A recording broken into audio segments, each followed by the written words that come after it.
دليرتيدو فخر ما عرفتين امين فخر ما بعرفتين وحنا تهذيبينيا ايه فخرنا نبضي واجادك الهي هنغا جرو qoysaska dhibaatada uu u geystay wax la koobi kara ma ahanin dumarkii iyo raggii waa uu kala diray ninku taar iyo maanta wuxuu ku jiraa marfashka dad iyo duuyo midna ka tagi maayo naf iyo maal waxba ma reebayo dad ma jiro adduunyo iska daa dadkii baa zero garoobay warqaadka ilaahay waxaan weydiisanaynaa in ilaahay naga joojiyo waxaan ummadda reer Soomaaliland faraya waxaan leeyahay oo aan ku adkaynaya haddaad nasabtihiin qaadka iska daayay haddaad nasabtihiin qaadka iska daayay magacay wax la على المريض عديسي يا على المريض السوعة قرقاتو عونا عديسي يا على المريض السوعة قرقاتو عونا أبلواي هدي لوايو أبلواي هدي لوايو قادك هدينو هدمينا بسم الله الرحمن الرحيم السلام عليكم ورحمة الله وبركاته دعوة يا الميل بدون قد كجوكتان وعد نقد دعونا يسام بكسول هذا تي في عالمي الصومالي كيبل وبرنامج كني لتقالن كأي وعيقلين تقاد كان على بقلب والبو خميس حليا أنا كلا عنه هو ده ينسى مرين جرني برنامج كانوا سيدا عدكو برتين بقى برنامج لقو بوريني لقونا اللي رجلني إني دتكو ضن تودا قرتان وإسكت دايان دروغة أصلا رجعت سي وأساق نقربتي ورير صومالي دمسي وهو Soomaaliyeed ka oohisay oo dhalinyarada Soomaaliyeed ilkaha ka daadisay ayaan isweydiinaa maxaa xal ah sideebaas looga hortagi karaa wayga kan waxaan ku eegi doonaa barnaamijka guuxa ka imaanaya Kenya oo dalbanaysa in Soomaaliya qaadka aad loo si degdeg ah loogu fasaxo iyadoo ay sheegayaan warar aan wali la xaqiijin oo sheegaya in diyaaradaha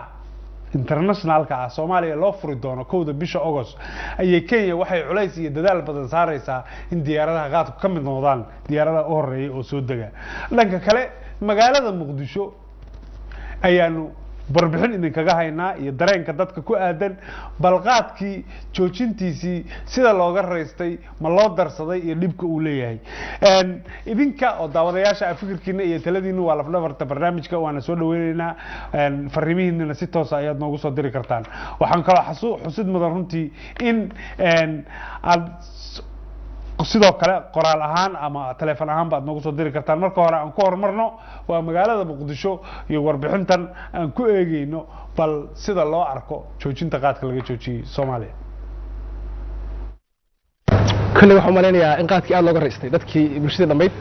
وحوي لما برشيد كريستي إنك استوقعت الجوشي مدلح بلاد كهرة ويجوشي دولة فرنسا سوماليا صابتنا أي هاد كانوا نيم مرة كانوا فايز أي بعد قاتل الجوشي مدح السومالي وحكوا عطسنا إنسقاتكي دي بنوجو سعيل السنين نوجو جوشيين ولو نوجو هيا المشوي وحوي حركة ساب برشيد دك سوماليا ضمان قاتل كريستين وعاركيسا dadkii iyo xasaskii iyo naagii iyo carruurta wax kasta saldhiga lagu kalin jiray waarkaysa inay ka raysteen waarkaysa deertaan xaafadooda iyo waxoodii xataa ninkii naag furiij nimanka naagaha furiij qaadkii waxa ay balwad hadda loo guursadeen waarkaysa wixii korba baxeen marka waxa aan ka codsanayaa wax Soomaaliyeed in qaadka lagu soo day iyo aroo qad tabcan ka tabiy qaadka waxa yiri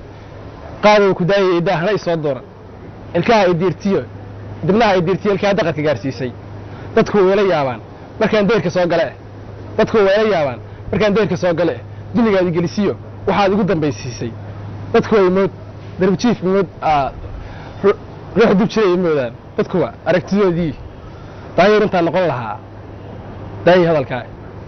deyn hore oo mid kale dib ugu laabtay danahayga ma noofsado daalada ay baday danahayga ma noofsado daalada ay baday dadku way barteen ma jiro qof dareeyay dibna ma fakaro oo ninka doorsan baan ahay أنا دالن بان سو كعا دهر غداشيسه أنا دالن بان سو كعا دهر غداشيسه dareenkaygu waa jaadka iyo meel dukaan fadahe baayeer inta noqon lahaa daay hadalka waxaa jirtay maanse kale ayadana waxaa jirtay qaadkaas laftigiisa ma garata waxa weeye laga tiriyey marka wax bilaabaysa ka raystay qaadkii ka raystay qashin iyo qoron ka raystay qurban dhidlana ka raystay qamaamkiisii ka raystay qaadiradii baas idaysay qarawgii xumaa isweynay daankii qalloocnaa istoosi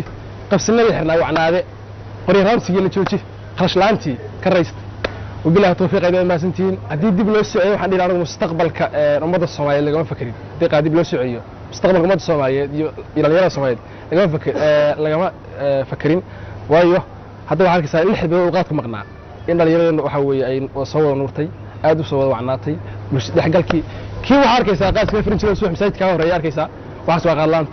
qaadir loo heli jiray Soomaa waxa weeye waxaan dhihi lahaa qaadkaas madaxda Soomaaliya ka codsanaya in dib qaadka u soo celiyo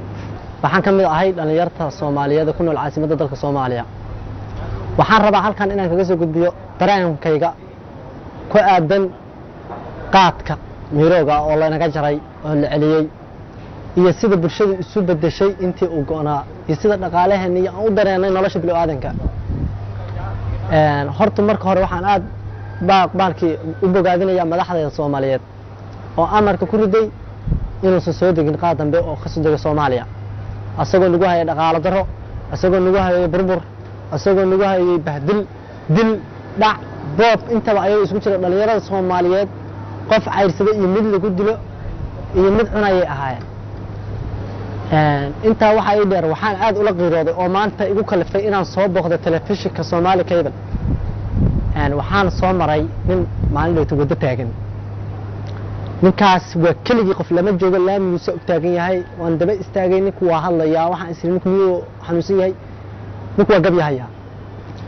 gabayga u tirinayaan marka waxaan ka qabtay erayo aad markii muhiim igu noqdo erayada igu kaliftay maanta inaan telefishinkan imaado codkayga ka soo gudbiyo ana ummadda Soomaaliyeed wax la qaybsanahay marka ninku wuxuu lahaa qashinkii la dilooday qof walba dantiisa u diidayay dadaalka ma dad baa wali daaqa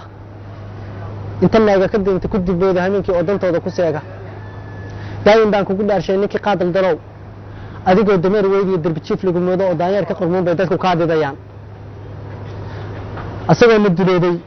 la dilooday daruuf weyn ugu reebay soo koronada waa fooy dabaylo ordaysa dalkii ee damba keenin madax daacad ahayd amar soo kuma duugin dakhli ka gala daayo dib uu soo imaan ragii soo madareeyay daryeelka ka taga caruurtii dayacanaydiyo dumarkii soo maducayn taagayga aad ii qeyr gelisay waan u bogay kallay aniga run ahaantii marka ninkii waan wareystay waxa ay saaxiibkayow maxaa taxdan gabayga kugu jiray wuxuu iga warramay ninkaan inuu muddo 21 sano ah ku dhawaad u qaylahayay oo dadka balwada cunayay waa marka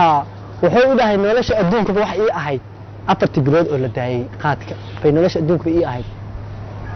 waxaan xasuustay biyo xaaskaygi wuxuu iga sheekay dheer oo hadda aan telefishinka la wadaagi karin oo aad u dheer oo leeyahay 4 sano baan gabar aan wada qabno xamar weyn joogtay oo caruur iyo haysa aanan is arag haddaan dib u xasuustay biyo dib u raadiyay waxa allaale waxaan biyo dhan baan 4 bilood baan xaliyay biyo haddana nolosha duruustayda dib ugu laabtay jaamacadan dhigtay bilaha marka waxaan ugu baaqayaa ummadda Soomaaliyeed iyo dhalinyarada khaasatan aniga dhalinyarta ka tirsan dhalinyarta Soomaaliyeed waxaan ugu baaqayaa inay ka tigtoonaadaan qaad oo inaysan dib ugu noqon inay iska ilaaliyaan wax walba oo dakhligooda iyo noloshooda dib u dhigaya waxaan kaloo madaxdeena Soomaaliyeed ka codsanayaa madaxweynaha Soomaaliya ugu horeeyo Maxamed Cabdullaahi Farmaajo ra'iisul wasaaraha Xasan Cali Khayre gudoomiyaha baarlamaanka iyo ra'iisul wasaaraha ku-xigeenka dhamaantood waxaan ka codsanayaa inta amarka noo hayso mas'uuliyadda noo hayso inaan nala ku soo celin qaad dambe inaan dib dambe loo soo celin qaadkii dambe oo xamarka soo degay sida loo bariyo u ahaada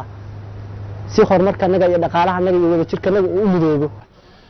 أعوذ بالله من الشيطان الرجيم بسم الله الرحمن الرحيم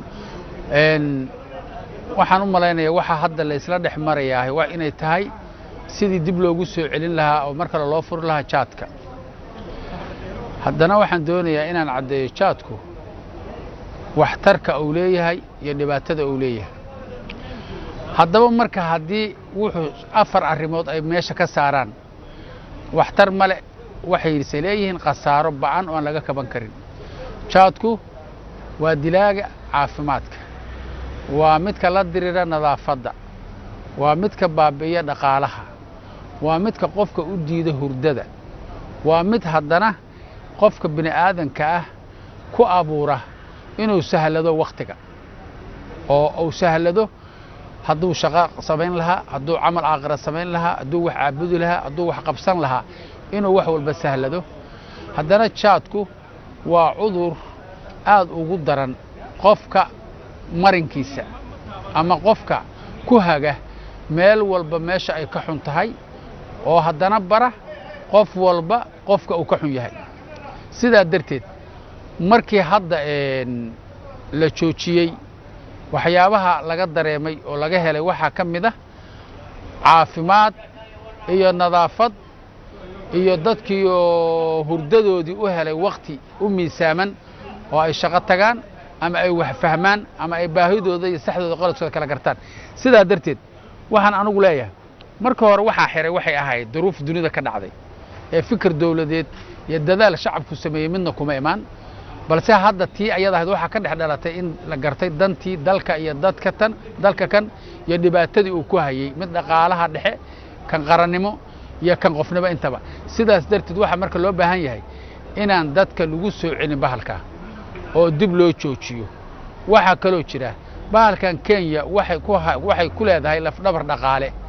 waxayna isla markaas ku baabi'isaa bulshada Soomaaliyeed dhaqan ahaan iyo diin ahaan iyo waqti ahaan intaba sidaa darteed dadka damiir kale dareen kale hadday mas'uuliyiin yihiin hadday dawlad dhexe yihiin hadday baarlamaan ahaan lahayn iyo hadday golo fulan wasiir ahaan lahayn hadday heer kaalin madaxweyne ahaan lahaydba waxaan anigu u sheegayaa oo aan ka codsanaya hadday yeelayaan bahalkaas dib yaan dalka loogu soo celin hal la joojiyo dalka waa u dhismo waa u caafimaad da'yartana yaa lagu qamaarin bahalkaasi wuxuu aad iyo aad u wiiqay heer dhismeed kasta ee qofka Soomaaliya oo lahaa dhan walba wuxuu kaloo baaba'ashay qoyskii ninku maanta markuu $5 soo helo oo rubac jaad raadsado 10 ilmaa iyo haweenayna ay meel ku sugayaan in marka la kala diro ay tiraado ima qabi karo mas'uul maaha la burburo la baabo gabdhihii sidoodu fasahaadiyay qaar say u gadayeen bay ku baabeen oo xataa balwada waxa ka mid ah oo leeyahay in qofka cuna oo ka daran yahay qofka mar walba kala fura ee marka la kala furo oo ku sii dabaysha iyo neefsiga oo ku neefsado waxaan arkay hadda ka hor gabar markii la joojiyay xanuunsan oo waxay tiri waxaan dareemay bay tiri dadkii aan ka gadayo cunayay inay midda oo anigu ugu hay inay ka qatar badan tahay bal ka waran bay tiri jirkaygu meel oo qabsado iyo meel isaysata waan la ah waxaan dareemay bay tiri in aan ka heli jiray furitaankiisa iyo kala dhigdhigiisa shucaaca geedkaas qoyana noolaha ka baxaya inuu ka mid aha qayb daroogada igu socota kana awood badan